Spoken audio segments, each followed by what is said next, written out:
नमस्कार। समर्पण मिडिया धनगढीको हिँड्दा हिँड्दै यात्रामा आज महेन्द्रनगरमा छौँ। यो मिडियाबाट युट्युब च्यानल सँगसँगै फेसबुक लाइभमा जोडिनुहुने तपाईँ सम्पूर्ण मनहरूमा धेरै धेरै स्वागत गर्न चाहन्छौँ। समर्पण मिडिया धनगढीको आजको यात्रा हामी महेन्द्रनगरमा गरिरहेका छौँ। महेन्द्रनगरमा हामी विभिन्न खालका प्रतिभाहरूलाई समेट्दै, यहाँका विभिन्न पर्यटकीय क्षेत्रहरूलाई समेट्दै, यहाँको प्रचार प्रसार सँगसँगै धेरै प्रतिभाहरूलाई जोड्दै हिँडिरहेका छौँ। यो यात्रामा तपाईँ सबैसँग जोडिने प्रयास हामी गरिरहेका छौँ। धेरै प्रतिभाहरूलाई पनि तपाईँहरूसँग पुर्याउने प्रयास पनि गरिरहेका छौँ। त्यही सँगसँगै आज हामी पछिल्लो समयमा सामाजिक सञ्जालमा निकै नै राम्रो कविता लेख्दै आउनुभएका कवि प्रचण्ड भास्करको घरमा आइपुगेका छौँ। आज उहाँका कविता तपाईँहरूसँग सेयर गर्नेछौँ, तपाईँहरूलाई सुनाउनेछौँ। सँगसँगै उहाँको अरू साहित्यिक यात्राको बारेमा कुराकानी गर्नेछौँ। त धेरै ढिलो नगरिकन क्यामेरामा यसै समर्पण मिडिया धनगढीका सञ्चालक समर्पण दाइ सँगसँगै म यमराज जोशी जोडिएको छु। उहाँसँग कुराकानी गर्छौँ। आजको यो यात्रामा प्रचण्ड भास्करसँग म जोडिन्छु। स्वागत छ सर। धन्यवाद यहाँलाई र यो तपाईँको समर्पण मिडिया च्यानललाई पनि एकदमै धन्यवाद र उत्तरोत्तर प्रगतिको शुभकामना दिन चाहन्छु। यो हिँड्दा हिँड्दै कार्यक्रम, यस्ता कार्यक्रमहरू म सुनेरै खुसी लाग्यो। यस्तै हुनु पनि पर्छ जस्तो लाग्छ। अनि प्लानिङहरू गरेर त थुप्रो मान्छे गर्छन् यतिकै कहिलेकाहीँ। अनि अब मलाई खासै बोल्न चाहिँ आउँदैन, न त लेख्न नै आउँछ। अब कवि भनिहाल्नुभयो, खै अब तपाईँको शब्दहरूको सम्मान राख्न सक्छु कि सक्दैन पक्कै पनि। तपाईँका पछिल्लो समयमा सामाजिक सञ्जालमा हामीले धेरै कविताहरू पढिरहेका छौँ। धेरै हाम्रो हेर्ने श्रोताहरूले, दर्शकहरूले हेरिरहनु भएको छ। उहाँहरूको माग अनुसार आज तपाईँसँग हामी जोडिएका हौँ। खासमा म केही प्रसङ्गहरू जोड्नुभन्दा अगाडि तपाईँको नामबाट थोरै जान्न चाहेँ। प्रचण्ड भास्कर भन्दाखेरि अलिकति कन्फ्युज जस्तो नाम, कसैले यो के रहेछ, नाम कसरी रहेछ भन्ने कुरा आउँछ, त्यो क्लियर गरिदिनुहोस्। अनि त्यसपछि म अरू बाँकी कुराहरू जोड्छु। धन्यवाद छ यहाँलाई, मिठो प्रश्न राख्नुभयो। खासमा प्रचण्ड भास्कर अब सुन्दाखेरि अलि सुने जस्तो त सबैलाई लाग्छ। यो हाम्रो सङ्कटकाल जोडिएको छ यो नामसँग, यति नै भनौँ। अनि यो प्रचण्ड भास्कर अलि याद गर्न चाहिँ सजिलो नाम हो। यो राख्न चाहिँ नरानमै राखेको, बुवाले राखेको नाम हो। यद्यपि मलाई अलिक कम मनपर्छ यो नाम। अब जस नाम छ त छ, अब यसलाई नामलाई अलि विशेषण बनाउने प्रक्रियामा भने म पक्कै छु। अनि प्रचण्ड भास्करको अर्थ अब प्रचण्ड भनेपछि चर्को बुझाउँछ, भास्कर भनेपछि सूर्य बुझाउँछ। प्रचण्ड भास्कर भनेको एउटा चर्को सुरज जस्तो के सूर्य जस्तो। एकदमै नामको पुरै व्याख्या विश्लेषण गरेर प्रश्न पारिदिनु भएको छ। कसैले अलिकति कन्फ्युजन हुनसक्छ, नाम प्रचण्ड भास्कर कसै आफै साहित्यिक नाम राखिएको हो कि या घरका मान्छेले राखिदियो कि भन्ने हुन्छ। अब बाँकी प्रसङ्ग जोड्छु। पछिल्लो समयमा कोभिड-19 अर्थात् कोरोनाले अलिकति सङ्कट फैलिरहेको छ, महामारी फैलिरहेको छ। धेरैजसो घरमै बसिरहनु भएको छ, धेरै 3-4 महिना भइसक्यो। तपाईँको दैनिक कसरी चलिरहेको छ? दैनिकी यो अहिले चाहिँ अब यो भौतिक रूपमा भन्नुपर्दा चाहिँ अप्ठ्यारै छ। अब घुम्ने मान्छेलाई, खासमा घुम्ने काम गर्नेहरूलाई, बाहिर गइरहने मान्छेलाई यसको एकदमै प्रभाव चाहिँ छ, सबै ठाउँमा परेकै छ। र जस अब हामी लेख्ने मान्छेहरूलाई भने चाहिँ एउटा यसले अपर्च्युनिटी पनि जस्तो पनि छ। केही नयाँ गर्नलाई हामीसित थुप्रो समय हुन्छ, पहिले पनि हुन्थ्यो यद्यपि, तर अहिले अलि बढी नै हुन्छ हामीसँग समय छ। विषय नेपाली शीर्षकको कविता छ। विषय नेपाली। हजुर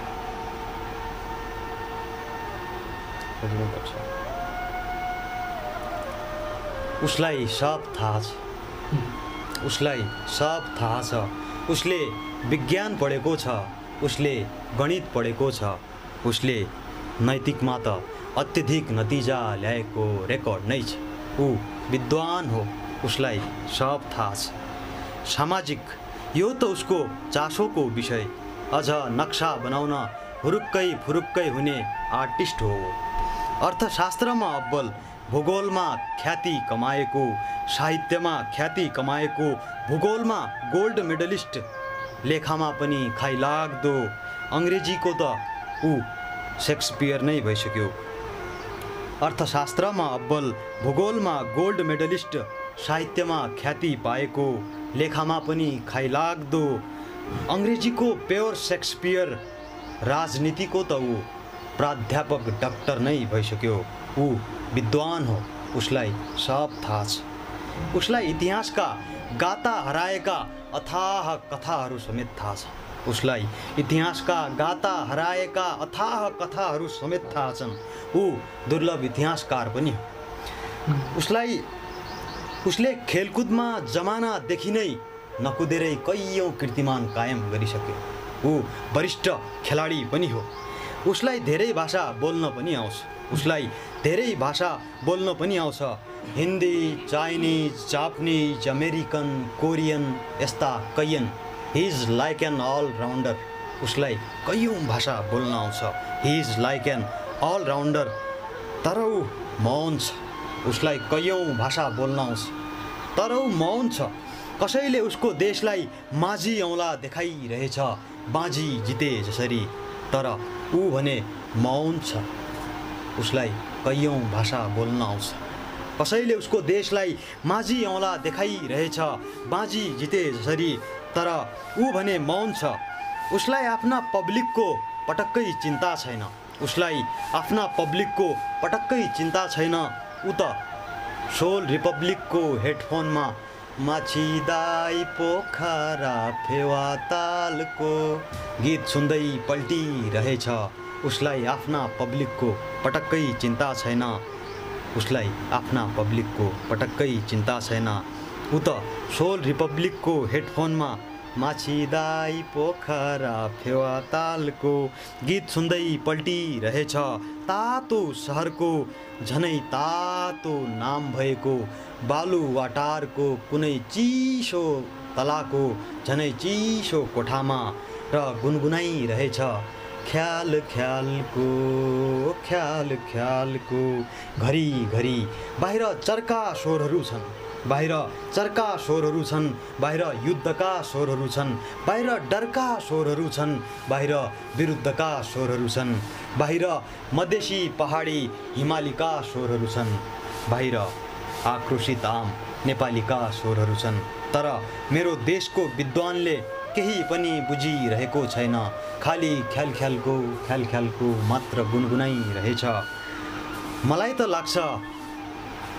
लाग्छ उसले पक्कै पनि अरू विषय पढ्दै गर्दा पढ्नै छुटाएछ विषय नेपाली। मलाई त लाग्छ उसले अरू विषय पढ्दै गर्दा पढ्नै छुटाएछ विषय नेपाली। निकै नै दमदार कवि।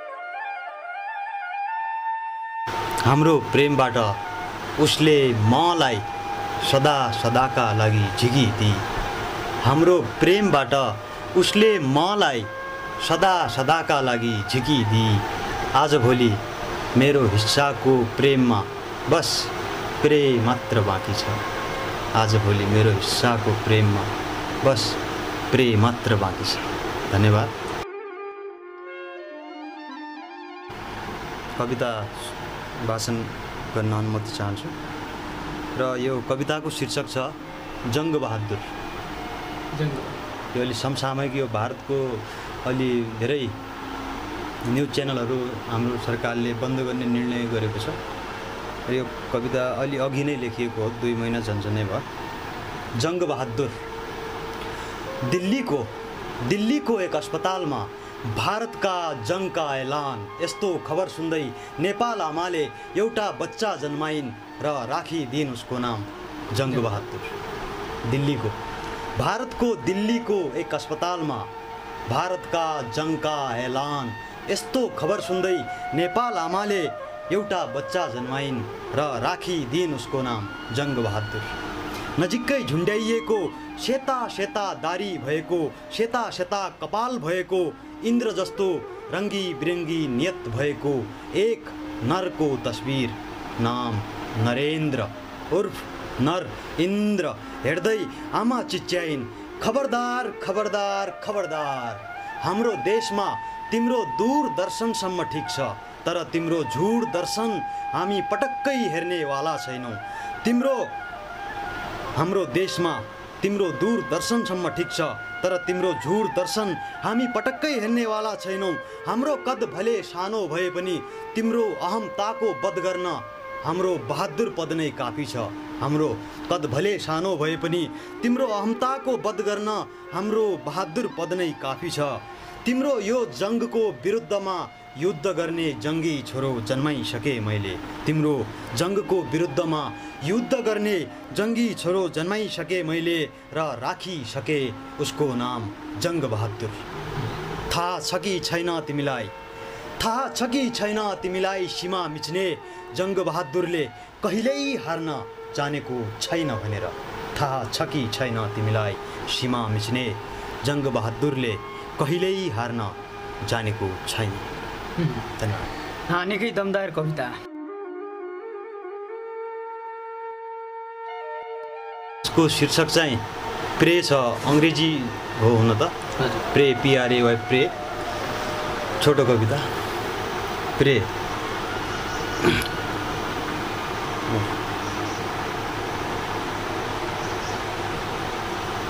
प्रे प्रार्थना हैन, प्रार्थना।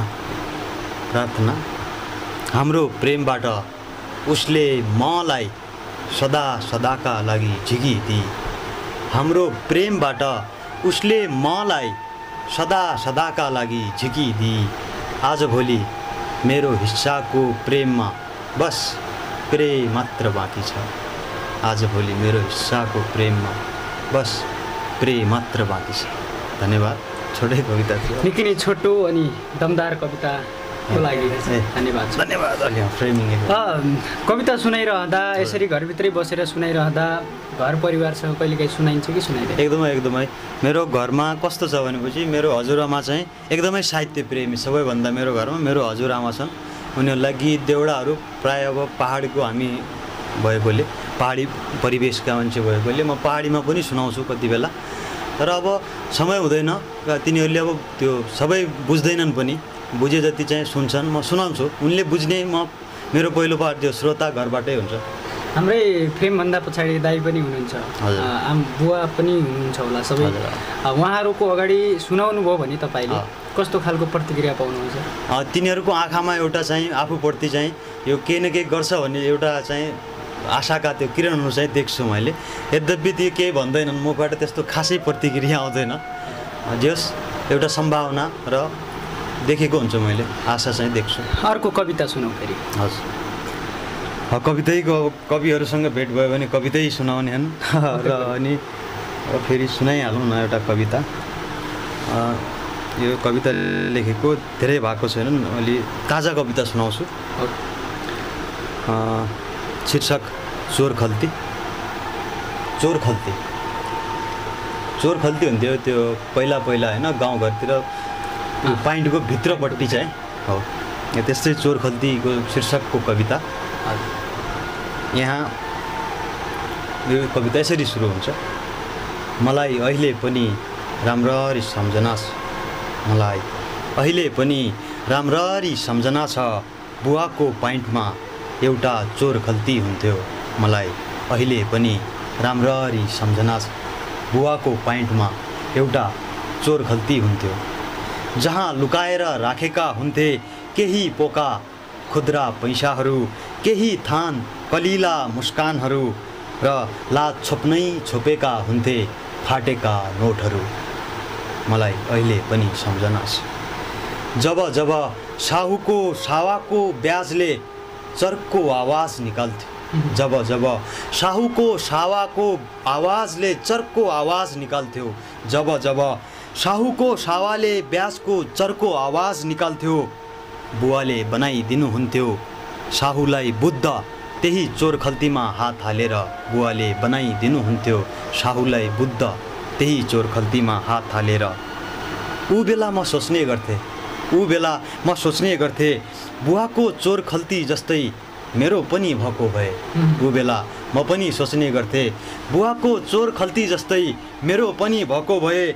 म पनि लुकाएर राख्ने थिएँ अलिकति खुद्रा पैसाहरू, मेरो पनि चोर खल्ती भएको भए। म पनि लुकाएर राख्थेँ अलिकति खुद्रा पैसाहरू र बनाइदिने थिए बुद्धु पैसा छ भने मेरो खल्तीमा हात हाल्नेहरूलाई। बनाइदिने थिए बुद्धु पैसा छ भने मेरो खल्तीमा हात हाल्नेहरूलाई। तब म बच्चै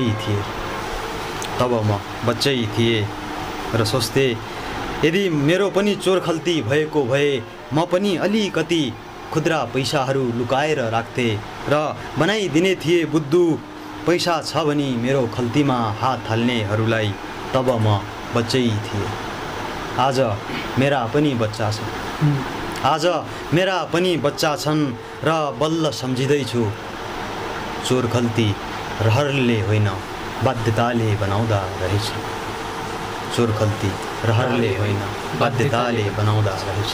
आजभोलि मेरा बच्चाहरू पनि छन् र म सम्झिँदैछु चोर खल्ती रहरले होइन बाध्यताले बनाउँदा रहेछ। क्या मिठो कविता। यो पछिल्लो समयको समसामयिक कुराहरू जसरी भ्रष्टाचार बढिरहेको छ त्यस्तो विषयहरूलाई अलिकति टच गर्न खोजिएको छ होइन। कविता लेखिरहँदाखेरि वास्तविकतामा कतिको डुबेर लेख्नुहुन्छ? एकदमै यो अब साहित्यले कल्पना त छँदैछ होइन। कल्पना त त्यो अब साहित्यमा यथार्थलाई पनि छुनै पर्छ। कल्पना भन्दा म सकेसम्म यथार्थ अलिक बढी नै राख्छु। सोच्ने शक्तिहरूलाई त्यसमा आफूसँग भोगाइहरू पनि हुन्छ कविताहरूमा र यथार्थलाई चित्रण गर्ने हो। अलिक कलात्मक काल्पनिक कलात्मक शैलीमा यथार्थलाई नै लेखिने कोसिस गर्छु म चाहिँ। एकदमै। श्रोता दर्शक तपाईँहरू सबैलाई थाहा छ आज हामी महेन्द्रनगरको यात्रामा छौँ। फेसबुकबाट लाइभ पनि हेरिरहनु भएको छ। तपाईँ सम्पूर्णमा धेरै धेरै सम्झना छ, मिठो माया छ। युट्युबबाट पनि तपाईँले हेरिरहनु भएको छ। आज हामी प्रचण्ड भास्करको निवासमा छौँ। प्रचण्ड भास्करको यो निवास महेन्द्रनगर एयरपोर्टको नजिकै पर्छ। यो गाउँको नाम ठ्याक्कै के पर्छ सर? यो गाउँको नाम यो कञ्चनपुर भीमदत्त नगरपालिका वार्ड नम्बर 17 मजगाउँ भन्छ यता। हजुर, मजगाउँ हो। महेन्द्रनगरतिरको साहित्यिक माहौल कस्तो छ? महेन्द्रनगर अब म पछिल्लो पहिले चाहिँ म त्यति खासै अपडेटेड थिएन, मलाई जानकारी एकदमै कम छ यो विषयमा र अहिले चाहिँ म सक्रिय छु र यहाँ हेर्दा अलि अग्रजहरू एकदमै राम्रो साहित्यमा एकदमै राम्रो लेख्ने मैले भेट्टाएको छु र भोलिको दिनमा भेट पनि हुन्छ होला र अलि राम्रै माहौल बनाउँछु भन्नेतिर मैले आफ्नो पुरै सहयोग हुन्छ मेरो चाहिँ। तपाईँले कहिलेदेखि कविता लेख्न सुरु गर्नुभएको? मैले ठ्याक्कै कविता लेख्न सुरु गरेको मैले 2 वर्ष पनि भएको छैन। 2 वर्ष भएको छैन। 2 वर्ष नपुग्दै यति राम्रो उत्कृष्ट कविता लेखिरहनु भएको छ र अग्रजहरूका कविता पनि पढ्नुहुन्छ होला। उहाँहरूका कवितासँग तपाईँको कविता तुलना गर्दाखेरि कस्तो पाउनुहुन्छ? पक्कै पनि म अलि अध्ययनको कमीसम्ममा म मान्छु। अध्ययन अब अलि केही त्यस्तै भयो, परिस्थितिवश भनौँ, अलि आफ्नै कारणहरू थिए। अध्ययनमा चाहिँ अहिले म टाढै पुस्तकहरूदेखि धेरै टाढा थिएँ पहिला र अहिले अब माया प्रेम बढिरहेछ, पुस्तकहरूसँग पढिरहेको छु, एकदमै पढिरहेको छु म। यद्यपि अहिले चाहिँ 4-5 दिन भयो म यतिकै छु पनि जस पढ्न चाहिँ पुस्तकहरू पढिरहेको छु।